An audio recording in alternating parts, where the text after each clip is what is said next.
Doctor Abdul Jalil صاحب new Delhi 1970 میں Japan گئے تھے اور وہاں 6 مہینے تک رہے۔ انہوں نے 14 اکتوبر 1984 کی ایک ملاقات میں بتایا کہ میں ٹوکیو میں مقیم تھا اور اپنے کام کے تحت ٹوکیو سے ایک مقام پر جایا کرتا تھا۔ یہ سفر ٹرین سے 15 منٹ میں طے ہوتا تھا۔ انہوں نے بتایا کہ ایک روز وہ ٹوکیو سے ٹرین پر سوار ہوئے۔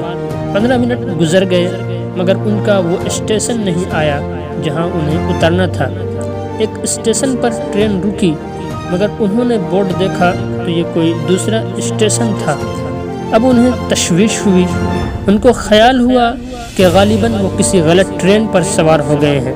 ڈبہ میں ان کے قریب ایک جاپانی نوجوان کھڑا ہوا تھا مگر زبان کی مشکل تھی، جاپانی زبان نہیں جانتے تھے اور وہ شخص انگریزی زبان سے ناواقف تھا۔ انہوں نے یہ کیا کہ ایک کاغذ پر اپنے اسٹیشن کا نام لکھا اور جاپانی نوجوان کو اسے دکھایا۔ ڈاکٹر صاحب نے بتایا کہ اس درمیان میں ٹرین چل چکی تھی مگر ابھی اس نے پلیٹ فارم نہیں چھوڑا تھا۔ نوجوان نے ڈاکٹر صاحب کا کارڈ دیکھتے ہی فوراً چین کھینچا۔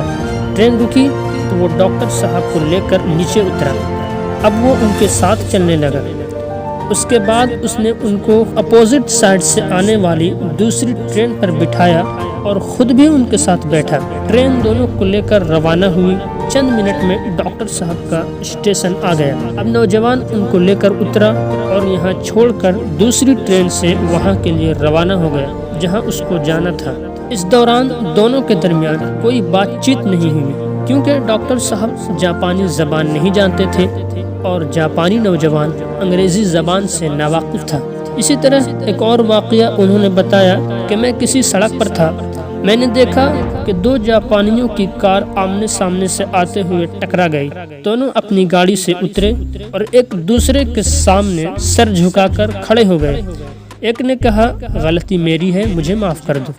دوسرے نے کہا غلطی میری ہے، مجھے معاف کر دو۔ اسی کا نام تعمیری مزاج ہے اور یہی تعمیری مزاج قوموں کی ترقی کی سب سے بڑی ضمانت ہے۔ اس کے برعکس جس قوم کے افراد کا یہ حال ہو کہ وہ صرف اپنے کو جانے اور دوسرے کو نہ جانے، وہ کبھی کوئی بڑی ترقی حاصل نہیں کر سکتے۔